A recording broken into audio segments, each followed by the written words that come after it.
Greetings everyone, my name is Betty Healey and welcome to the Road Signs newsletter monthly edition. Well, today it's a beautiful July day and you can see behind me our beautiful Tai-Chi gardens. This month I wanted to write about and share with you the importance of 4 key principles I've used to guide my life, and that is courage, authenticity, love, and grace. These have proven to be truly useful in the last month as Jim and I have faced what I'm sure all baby boomers will face sooner or later, and that is the aging and declining health of our parents. I found this to be a very challenging time, and learning to stay the course with my life as well as give my parents the support that they need has been challenging, inviting, and an amazing opportunity to learn. What I've noticed first and foremost is that, as many of you will have seen, when you're playing with in times of stress, we all become overextended, and I've noticed that my best behaviors just don't show up, and the best behaviors of our siblings don't necessarily show up either. And I want to be able to practice patience and understanding and compassion for all of us. So to do that, I've called back in my 4 top values. First and foremost, courage. And what I'm learning from courage is to really stay in the moment, to accept what's going on, to face it, if you will, versus fight it.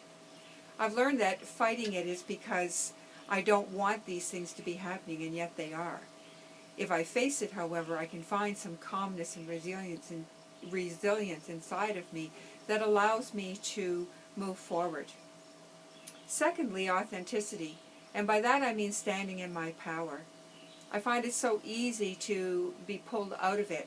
And by power, I don't mean power over others or power over this changing situation. I really mean about finding my core power within me and allowing myself to live from that place where I know I am strong and to really value who I am and what I can offer to this particular situation.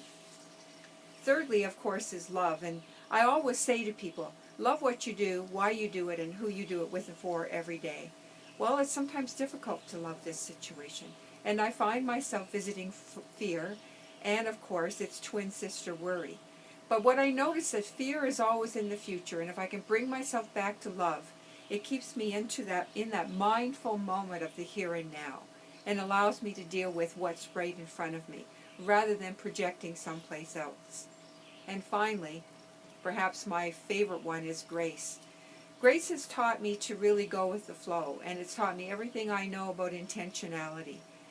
My intention every day for Jim's mom, who is the person who's most affected in this transition, is that she's healed, whole, and healthy.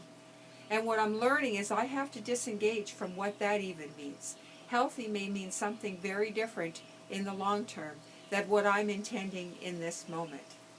And so I give that over to my higher power, or the universe as I refer to it, and just stay with whatever is healed, whole, and healthy. I want to offer these tools to you for your journey, and if you are now experiencing a transition with your parents or any other aspect of your life, I can reassure you that the 4 principles of courage, authenticity, love, and grace can guide you along the way. Thanks, see you next time, and hope you stop and read the newsletter.